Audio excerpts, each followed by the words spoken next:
Between 1945 and 1975, Indochina was racked by one of the longest and most bitter wars of the century.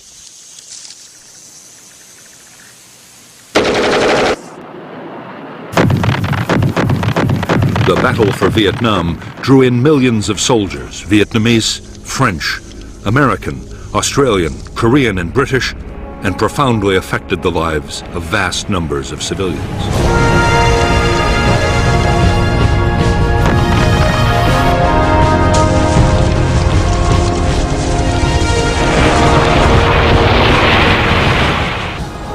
The American War, which lasted from 1960 to 1975, was a conflict fought with extreme ferocity and destructiveness.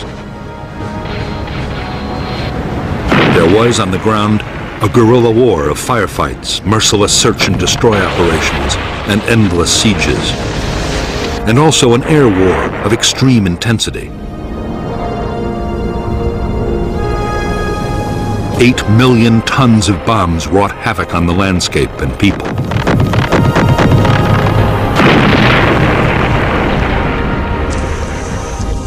The war that cost 1.3 million lives, including 58,000 American dead, was about much more than the fate of one small country.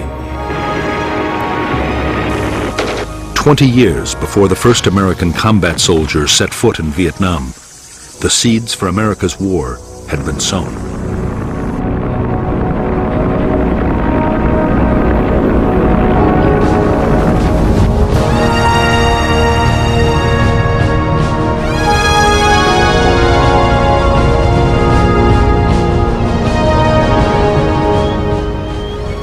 With the partitioning of Europe, east and west, after World War II, the Western powers were on the alert for communist gains in the territories of the old empires. Soviet expansion in Europe was perceived as the greatest threat.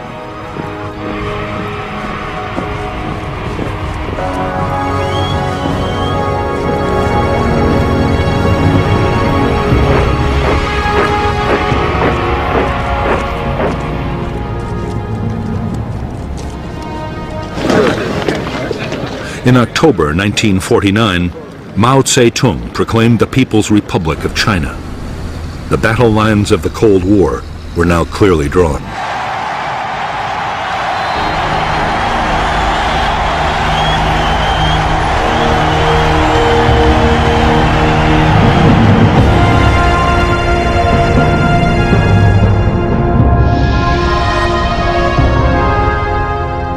To American strategists, the communist victory in China fueled the fear of Soviet and communist expansion.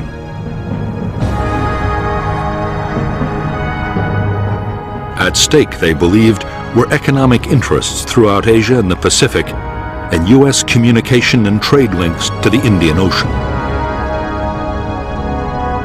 President Eisenhower believed that one Asian country falling to communism would bring down its neighbors in a domino effect.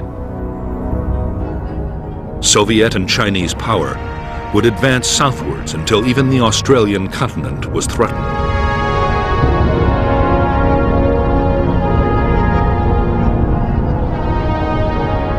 It was Indochina that seemed to hold the key to the future of southern Asia.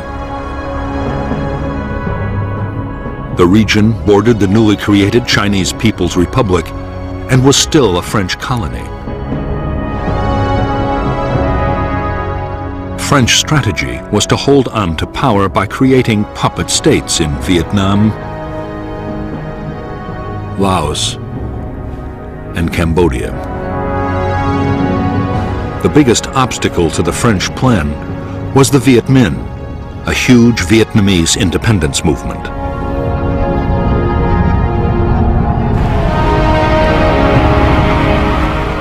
In September 1945, under the leadership of Ho Chi Minh, the Vietnamese League for Independence, known as the Viet Minh, took Hanoi from the Japanese occupying forces and declared independence for the Democratic Republic of Vietnam. In the south, the Japanese surrendered to the British. However, France still considered Vietnam her colony. General Gracie, the British commander, ordered the Japanese rearmed to fight the Viet Minh to retake the colony. Thus the French Indochina War began.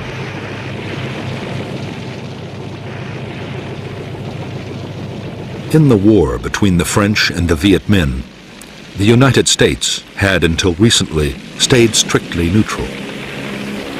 U.S. officials had originally supported the Viet Minh and its leader Ho Chi Minh, and they also strongly opposed the French attempt to keep their old colony. However, that was before the rise of Communist China. Now, the fear was that if the Viet Minh beat the French, they would open the door to the Chinese and the Soviets. Cold War politics had come to Vietnam.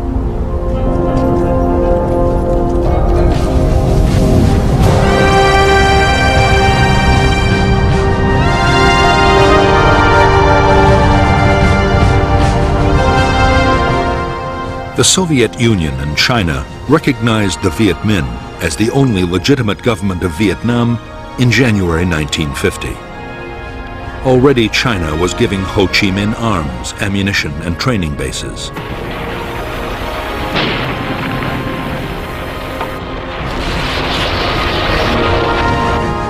The United States, for its part, recognized a French creation, the State of Vietnam, and U.S. President Harry Truman approved a program of military and economic help. But even before the order was signed, the situation changed dramatically.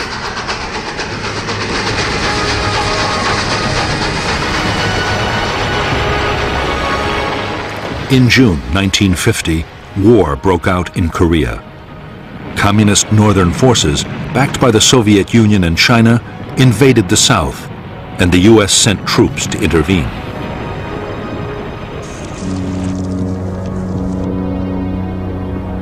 By October, American units were locked in combat with Chinese divisions on the Korean battlefield. Now, it seemed to the United States more important than ever to contain China on every possible front. That meant a massive increase in backing for the French in Vietnam.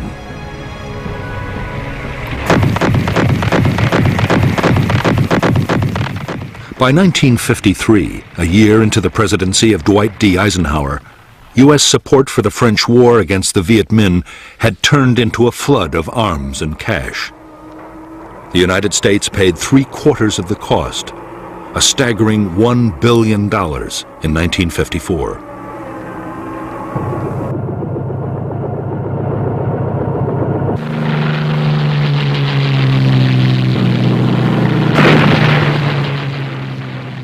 The problem was that even with colossal American aid, the French were failing to beat the Viet Minh.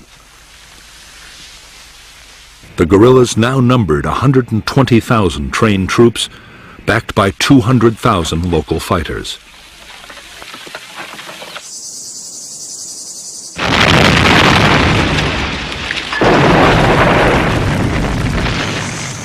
As French casualties passed 50,000, in France, the public grew weary of the seemingly endless war.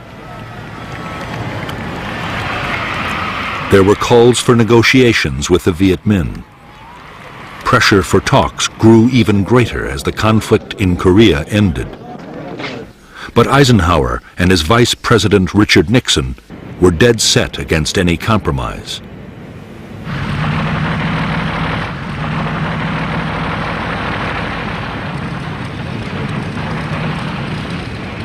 In spite of U.S. opposition, some kind of peace effort in Indochina looked inevitable. The hope was that the French might win a major battlefield victory and so strengthen their hand in any talks. The result was a plan for a big offensive in late 1953. The main effort would be in southern Vietnam, but the French also meant to launch a blocking operation in the north that just might deliver a major victory.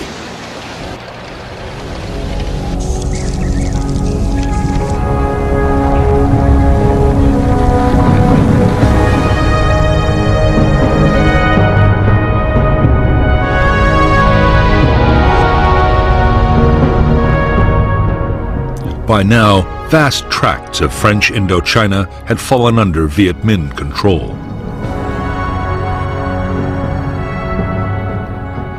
In the northeast of Vietnam, the only French territory was an enclave around Hanoi. The insurgents' main military stronghold was in the Viet Bac, a mountainous region near the Chinese border. To the Viet Minh, already in control of vast areas of Laos, its royal capital, Luang Prabang, offered a tempting target, and the French were keenly aware of the danger.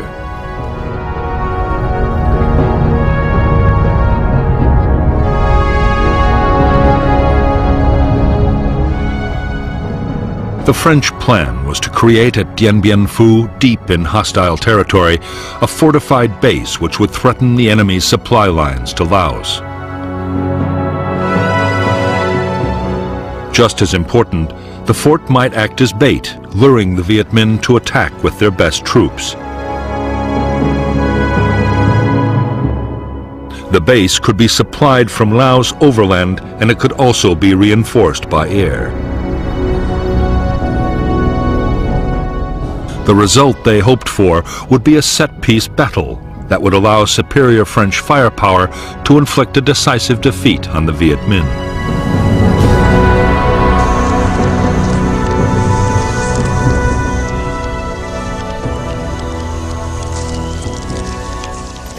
In late November 1953, the Viet Minh's 316th Division advanced towards Laos, just as the French had expected. On November 20th, 800 elite French paratroopers, including a battalion of the Foreign Legion, were dropped near Dien Bien Phu. The reaction of the Viet Minh was to march elements of 5 more divisions towards the French camp.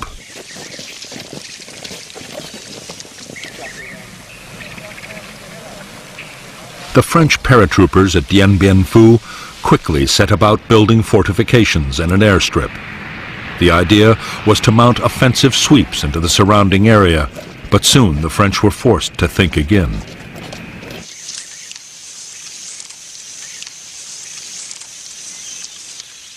As the Viet Minh massed around the base, it became suicidal to venture far outside. Within 2 months, as the noose around Dien Bien Phu was drawn ever tighter, even a fighting withdrawal was no longer an option for the French.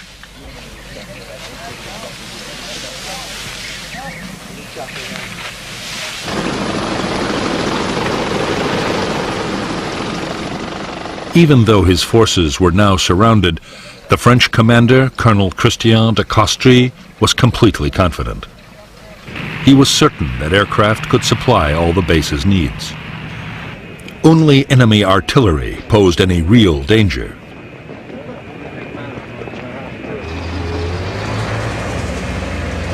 Some Viet Minh guns had begun to fire on the base, but the French were sure that only a handful could have been deployed in such difficult hilly terrain.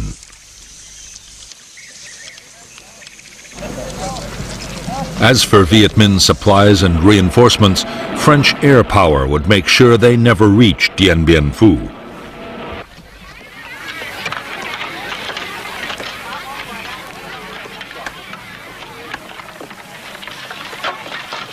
Even though up to 100 French planes attacked Viet Minh supply routes every day, their efforts were having little effect. Too often, aircraft were grounded by the weather, and in any case, the Viet Minh were masters of camouflage and deployed huge numbers of anti-aircraft guns.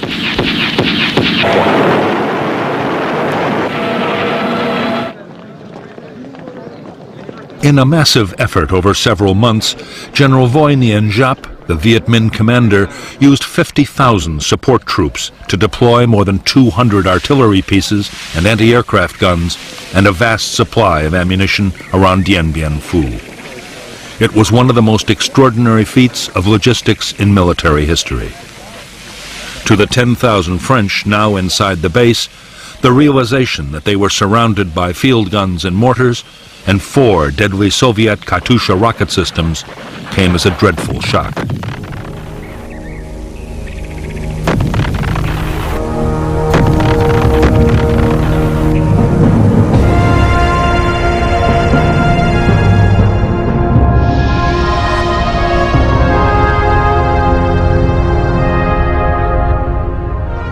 The French base at Dien Bien Phu had been sited on a flat valley floor. The airstrip and headquarters were the focus for the main battle position. A complex of 5 strongholds, codenamed Françoise, Huguette, Claudine, Eliane, Dominique. To break up attacks, strongpoints Anne-Marie, Gabrielle, Béatrice, and Isabelle had been created on a series of low hills. The base was manned by 9 infantry battalions and 2 crack parachute battalions. For support, there were artillery and mortars, light tanks, and fighter bombers.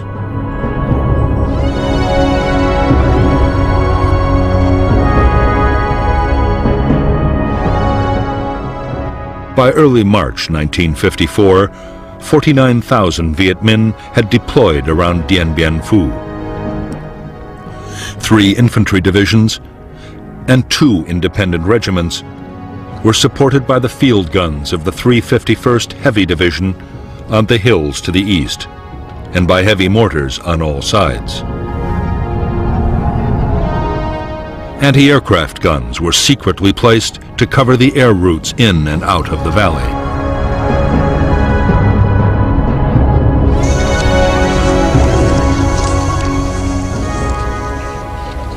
As the weeks went on, Viet Minh artillery fire caused more and more casualties amongst the French at Dien Bien Phu. The fortifications had never been meant to withstand heavy artillery, and the French were horrified to find that neither counter-battery fire nor airstrikes were able to silence the enemy guns.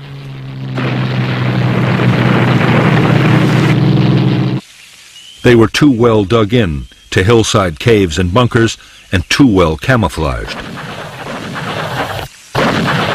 Any day now, the French knew, they would face an all-out enemy attack. It came on March 13th, 1954.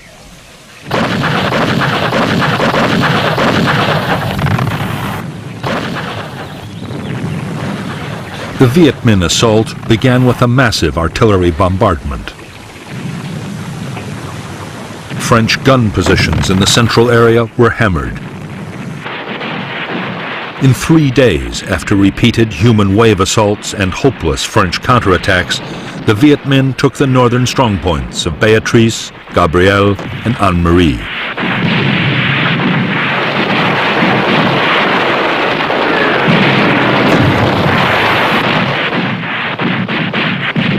The loss of their northern outposts cost the French 1,500 men. The Viet Minh had suffered much worse, nearly 7,000 killed and wounded, but they had proved that the French defenses could be overcome.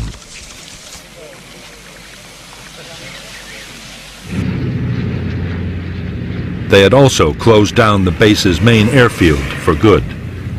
The French would now have to depend on parachute drops for supply and reinforcement.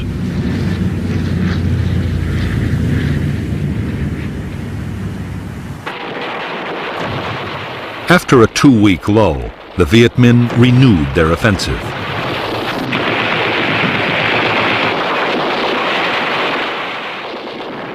The battle raged for a fortnight, with the French contesting every foot of ground. In the end, shocking Viet Minh casualties forced General Giap to pause. Meanwhile, the French situation was getting desperate. Ammunition and food was short, and 3,000 wounded were trapped inside the base in appalling conditions.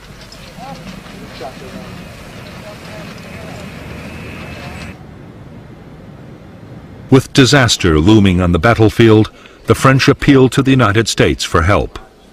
There was a plan to use American bombers and even to drop 4 nuclear weapons, which was codenamed Operation Vulture. But Eisenhower ruled out any American military intervention unless other allies took part. None agreed to help. The French at Dien Bien Phu were to be left to their fate.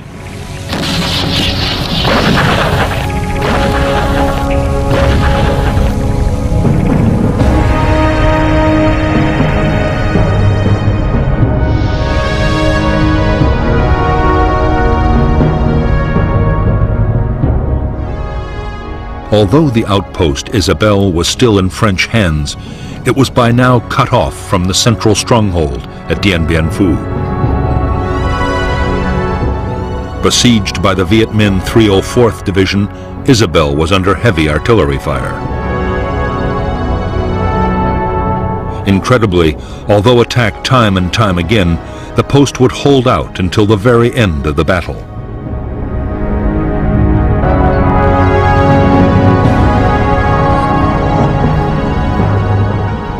In the central sector, strong point Françoise had been abandoned, and the Viet Minh had captured Dominique along with part of Elian and Huguette.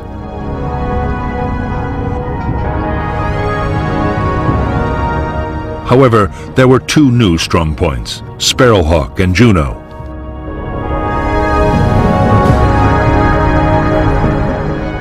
Meanwhile, the Viet Minh had adopted new tactics in an attempt to reduce their terrible casualties.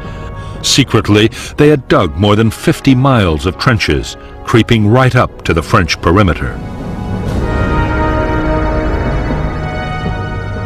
The final Viet Minh assault came on the night of May 1st, 1954.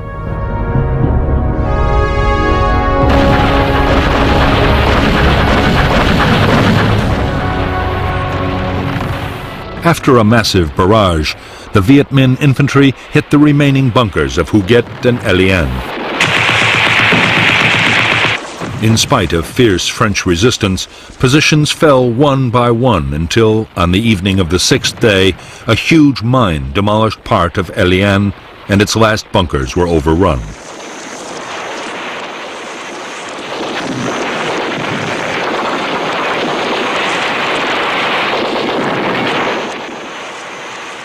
At 5:30 p.m. on May 7, 1954, Vietnamese forces occupied the French command post, and the French commander ordered his troops to cease fire. It was 55 days to the minute since the battle had begun.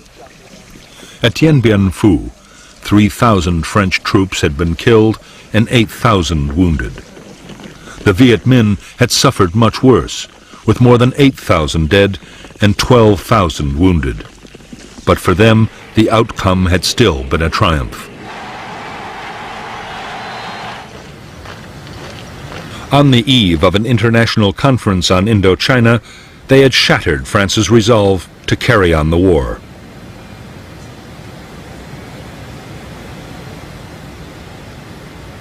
The Viet Minh expected that the negotiations at Geneva would open the way for full Vietnamese independence and a major role for them in running the new country.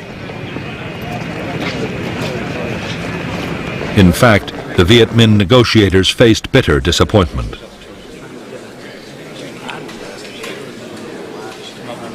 Behind closed doors, Chinese Prime Minister Zhou Enlai struck a deal with the French and forced Ho Chi Minh to agree that the country be divided into two zones.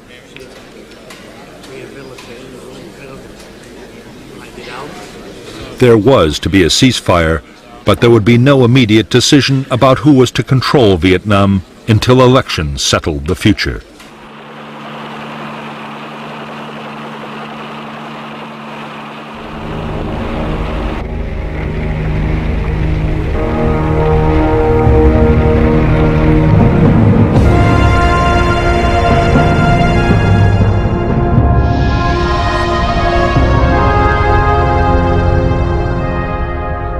After Dien Bien Phu, the Viet Minh had controlled nearly 3/4 of Vietnam and parts of Laos and Cambodia.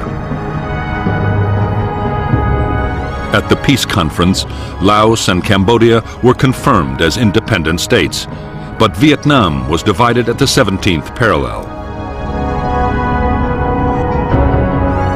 The Viet Minh were given control of the northern part, the Democratic Republic of Vietnam, with its capital in Hanoi. In the south, the state of Vietnam was to be run from Saigon. A demilitarized zone was established between the two regions. By agreement, 190,000 French-led troops would be withdrawn from North to South Vietnam. 80,000 Viet Minh troops in the south, mostly Southerners, would go to the north.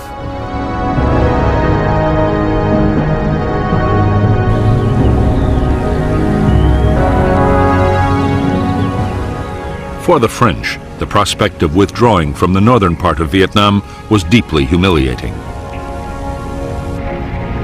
However, they still assumed France would continue to play a major role in the south. The illusion would not last for long. France's role was already being taken over by the United States.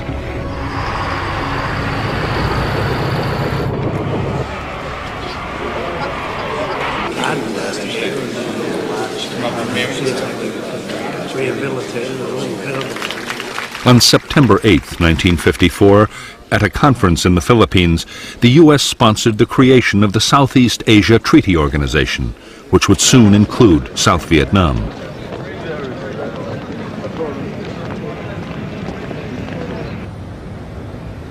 The Americans were now dealing directly with the new South Vietnamese government, led by Prime Minister Dien. They had begun to bypass the French completely.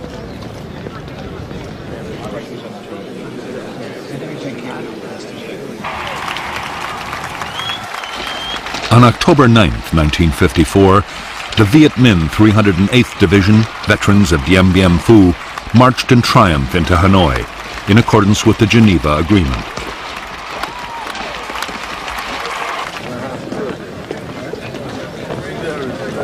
At the same time, the last French troops in the north prepared to leave. With them went 850,000 refugees, encouraged by a CIA black propaganda campaign and fearing for their future under Viet Minh rule.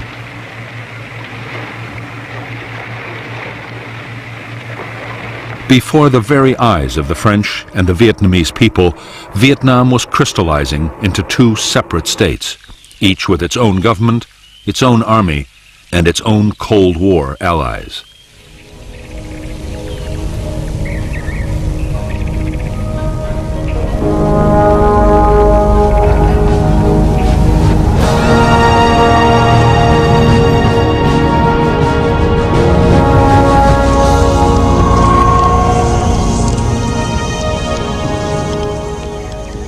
For Ho Chi Minh, the North Vietnamese president, the years following the Geneva Agreement were bitterly disappointing. Ho was adored by millions of Vietnamese, North and South, as the man who'd driven out the French. But he had only won half a victory. South Vietnam, backed by the United States, refused to hold the elections that had been agreed at Geneva, the elections Ho had counted on, in which the U.S. knew he would win, to reunify the country. Everything pointed to the fact that the division of Vietnam would be permanent.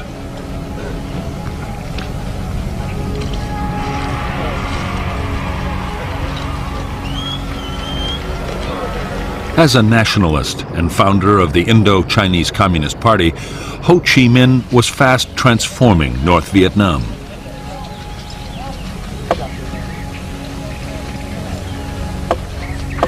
The party took control of almost every sphere of life. The reconstruction of the war-ravaged economy was pushed ahead at incredible speed.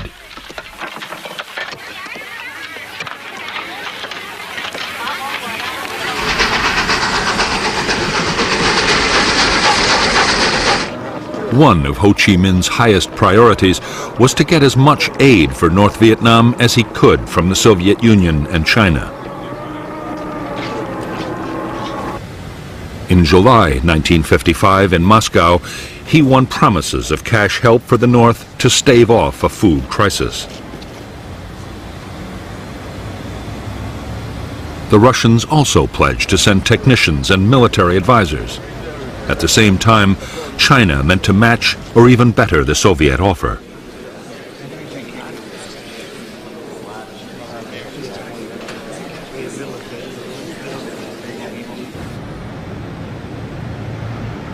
Although Ho Chi Minh's greatest ambition was to reunify North and South Vietnam, so far he had urged his followers to be patient. He had refused to back guerrilla warfare against the South. Both China and the Soviet Union were also insisting on caution. But by 1958, pressure to back an armed campaign was mounting.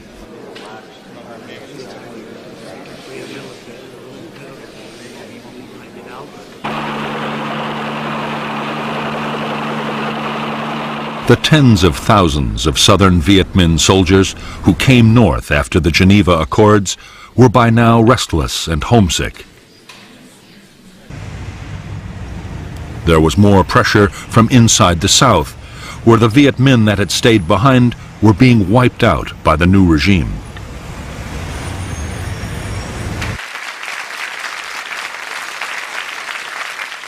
In the northern government, an increasingly powerful faction of Southerners, led by Le Duan, the Communist Party General Secretary, was also arguing for strong measures.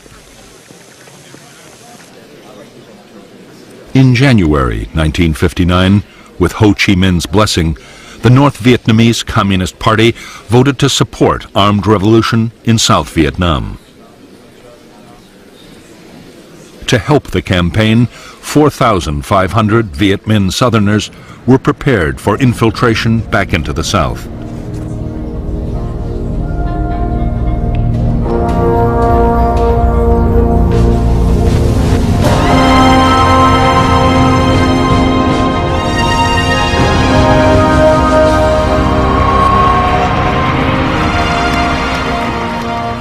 By 1957, 2 years after taking power in South Vietnam, Ngo Dinh Diem had impressed the United States. He had used the army forcibly against gangsters and armed religious groups. It had looked for a while as if President Diem could create a viable non-communist state in South Vietnam and win the support of the southern people.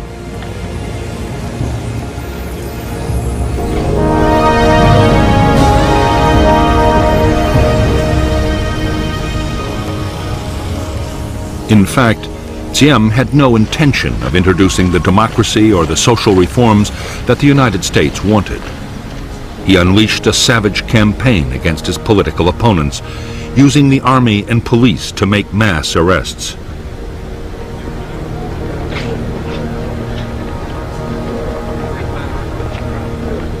There was widespread torture and summary executions.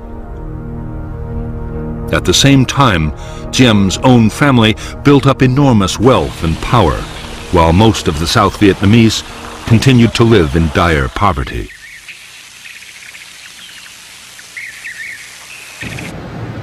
By September 1960, to the immense frustration of the United States, which was pouring in aid, Diem's regime was detested by vast numbers of South Vietnamese.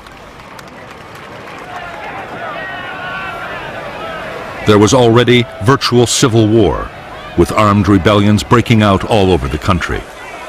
Increasingly, the revolts were being led by nationalist and communist guerrillas, and some trained men infiltrated down from the north.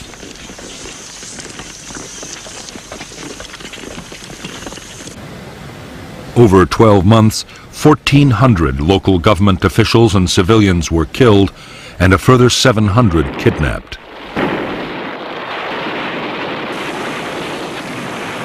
In South Vietnam, the guerrillas began to mount bold attacks on military posts, convoys, and railways.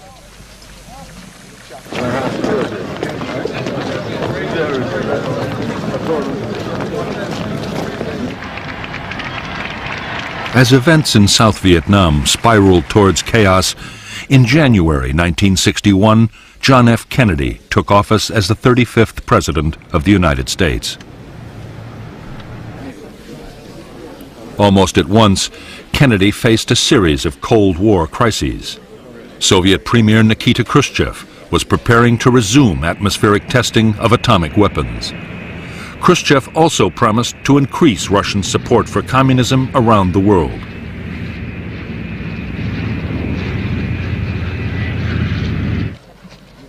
The climax came in August 1961 with a tense standoff in Europe as the Russians sealed off East Berlin and began to build the Berlin Wall.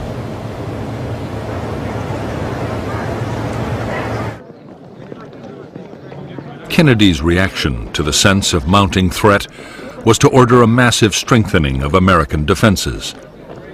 He ordered the call-up of 150,000 military reservists. A program was launched to build public nuclear fallout shelters right across the United States.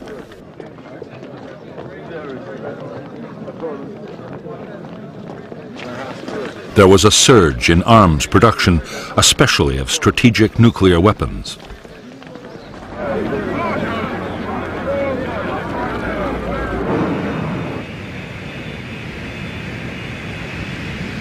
With so many immediate crises demanding the attention of the president, Vietnam was far down the White House agenda. All the same, concern was growing.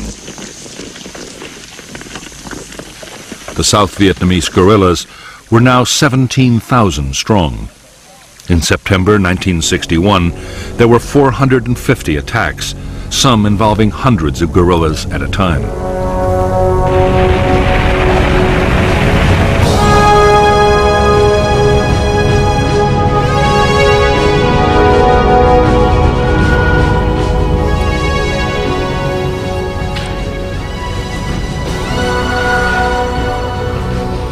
Shortly after the decision to mount an armed revolution in South Vietnam, an organization had been created to control the military and political effort.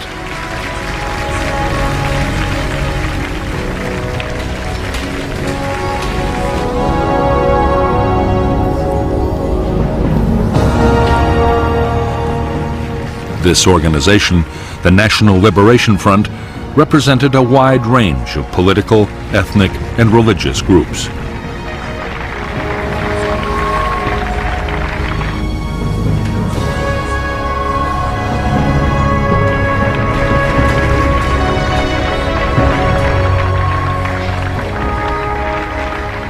The military wing of the NLF was the People's Liberation Army.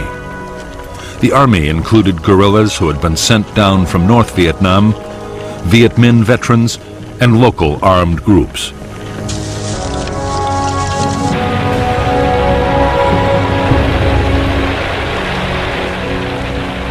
The main purpose of the force was to support the political battle, and the civilian leaders of the front kept tight control.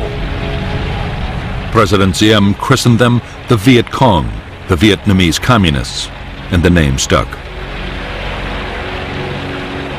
The Viet Cong meant to follow the same kind of political and military strategy that had won the war against the French. Politics, diplomacy, and violence would be carefully coordinated so each always worked with the others. For the time being, military activity would take second place to the political effort. Many hoped that a full-scale war would never be necessary. Others, particularly those closely connected with the North, saw a military campaign as the key to victory and expected it to pass through 3 critical stages.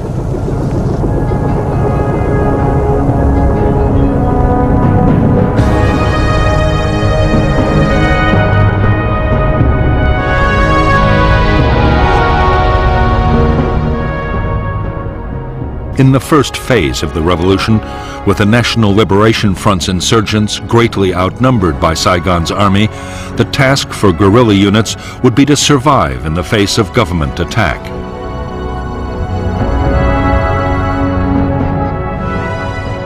Safe base areas would be created as defensive sanctuaries and as springboards for small-scale guerrilla attacks. In the second phase, the insurgents would deploy larger units and would seek out bigger battles. The opposing forces would be more evenly balanced, and under relentless pressure, the enemy would become defensive and static.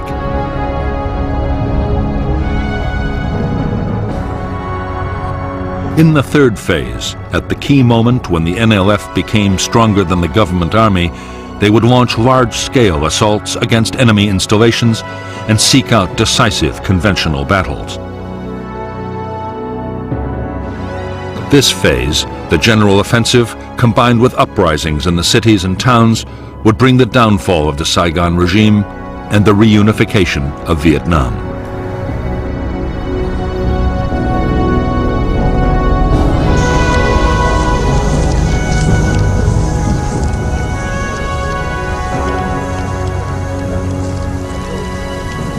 While the revolution was in its early phase, the NLF meant to build up its organization as fast as it possibly could. Political agents founded dozens of associations to bring every kind of support into the movement.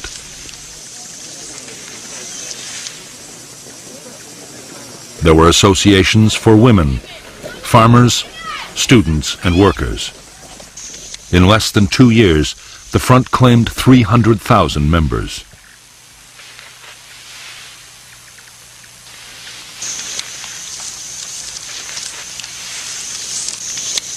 At the same time as it built up grassroots support, the NLF meant to intensify its military operations. Bigger attacks on government forces would gain the movement prestige.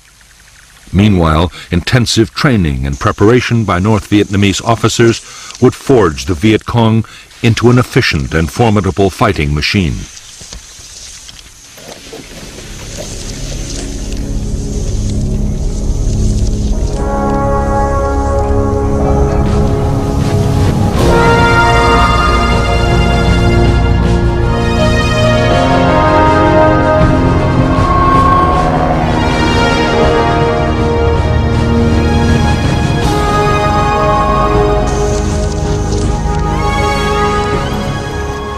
As the NLF tightened their grip on the countryside, the South Vietnamese army began to behave exactly as the guerrillas had expected them to.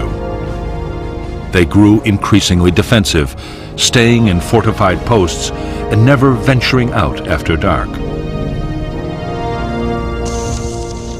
Battles only happened when the guerrillas chose, and the army suffered a steady drain of casualties.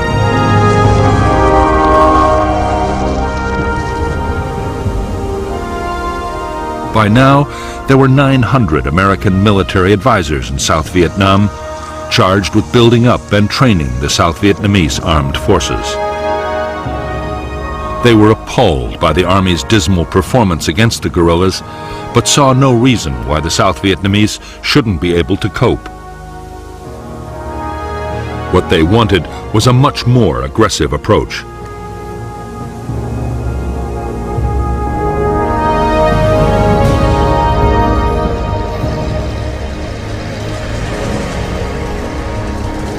American advice was that the Army should get out on mobile operations and find the bigger enemy units.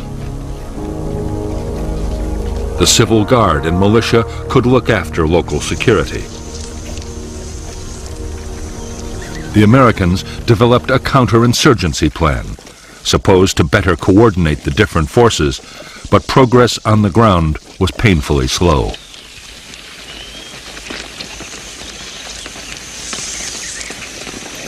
While the handful of American personnel struggled to improve the situation inside South Vietnam, in Washington, military planners worried about the external threat. The fear was that North Vietnam or even China might take advantage of the South's weakness.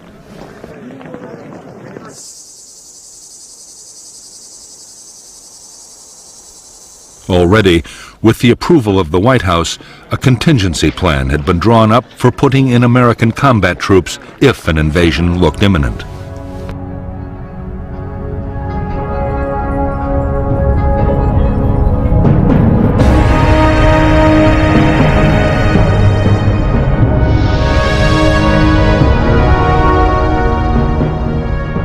If North Vietnam or China looked likely to invade the South, the American contingency plan, Op Plan 32, called for rapid deployments. A Marine Expeditionary Force would be based at Da Nang, an Army division near Saigon, and another near Pleiku. Another division might be sent to bolster Thailand. If the invasion actually happened, U.S. forces would be increased by another 3 divisions. Aircraft carriers and land-based bombers would be positioned for massive attacks on North Vietnam, while amphibious, airborne, and ground forces would mount a full-scale invasion of Northern Territory.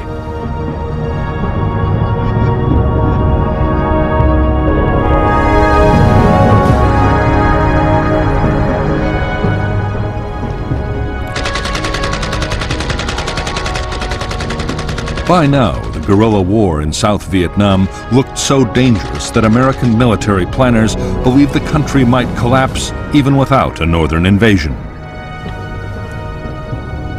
The Joint Chiefs of Staff, the President's military advisors, argued that the best option was to implement Op Plan 32 anyway and put 3 divisions into South Vietnam. The first 20,000 men would show the United States was serious. They believed the rest, up to 70,000 troops, would be enough to clean up the guerrilla threat altogether.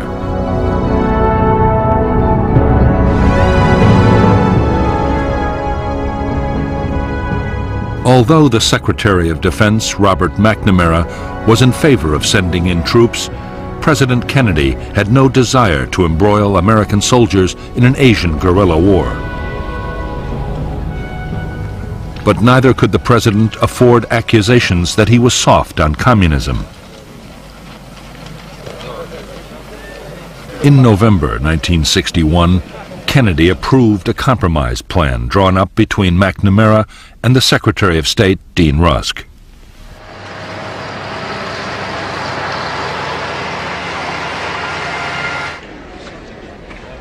Phase 1 of the Vietnam Plan would see a big increase in financial support for the South Vietnamese Army.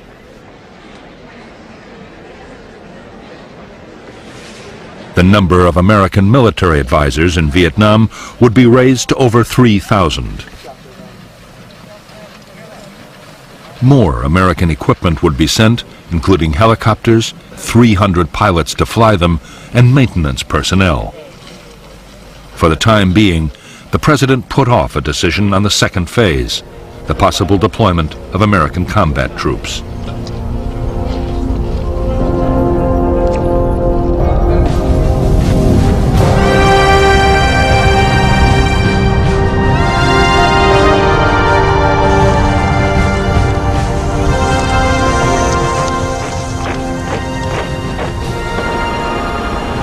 By the end of 1961, the South Vietnamese Army was being expanded to 200,000 men.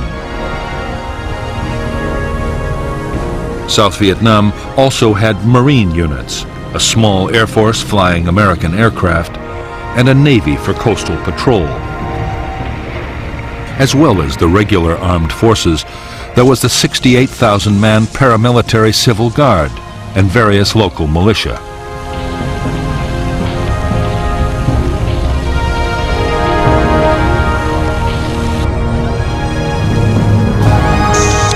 Since the United States had started rebuilding the South Vietnamese Army back in 1955, the force had been organized, armed, and trained to fight large-scale battles. The danger had been expected to come from the North Vietnamese or Chinese armies, not from guerrilla bands.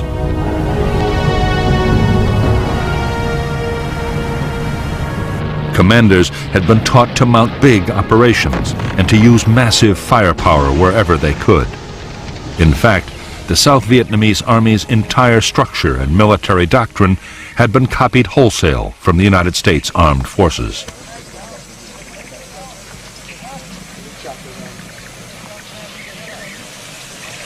Senior American commanders had no doubt they were teaching the South Vietnamese the right tactics for the war they had to fight.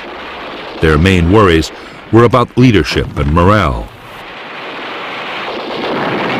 President Dien had appointed his generals for their political loyalty rather than their abilities, while junior officers' promotions depended on family connections.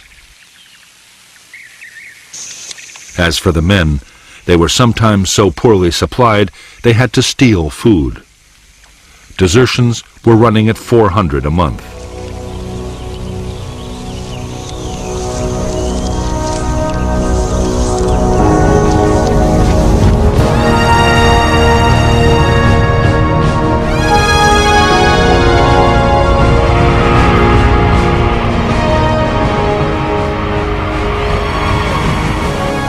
As the NLF guerrillas began recruiting and training all over South Vietnam, they quickly built up their combat forces to 17,000 men and women.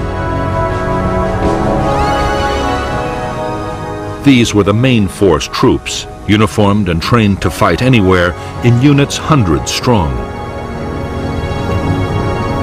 Main force battalions were under the direct control of the NLF High Command, and a high proportion of their officers were trained troops from the north.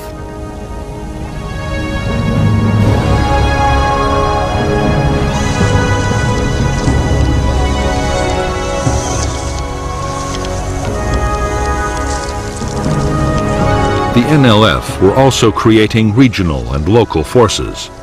Regional troops were controlled by district commanders. They were less well armed and trained than the main forces, but their scattered units could come together to create powerful formations whenever they were needed.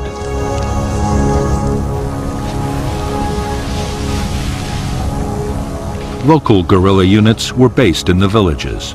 They were part-time soldiers whose main job was to defend areas where the NLF was gaining control. In villages where the movement's influence was weaker, they served to intimidate opponents and show the wishes of the NLF were always to be taken seriously.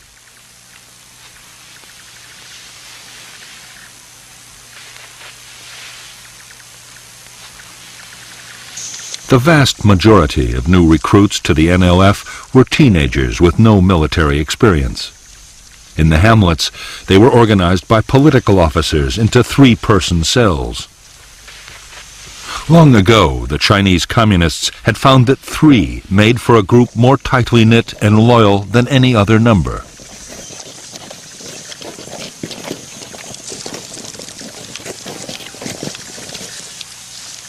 Although some weapons from the north, including Chinese mortars and machine guns, were beginning to reach NLF units, most guerrillas had to use whatever they could get.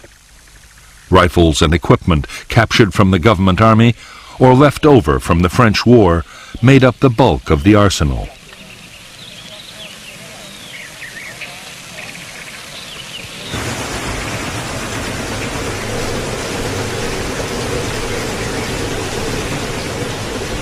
There were also secret factories making small arms and turning out grenades and mines in enormous numbers.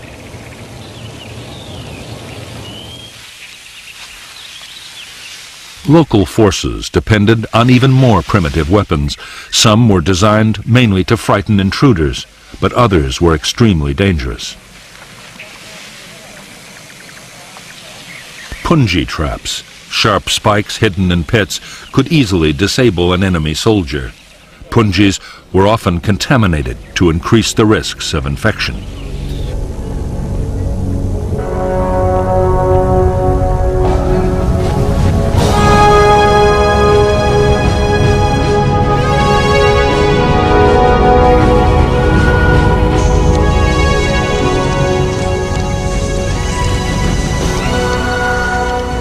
By the end of 1961, the Saigon government was forced to admit it was faced with a full-scale war. Every week, over 1,000 people were being killed.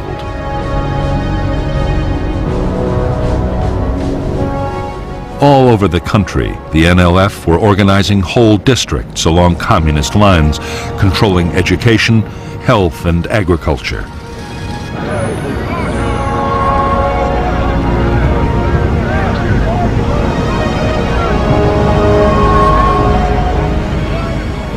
There were whole areas which had seen no government troops or officials for years.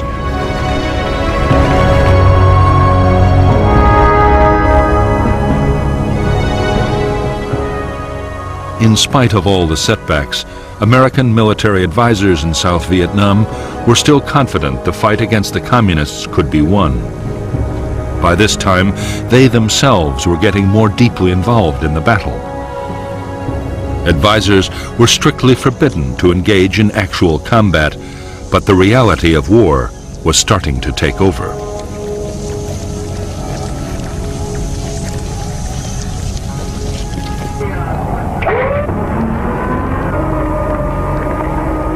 On December 11th, the helicopters promised by President Kennedy arrived at the Saigon docks. With them came 400 U.S. personnel to maintain and fly the aircraft. Within weeks, the helicopters and their American pilots would be in action on the Vietnamese battlefield.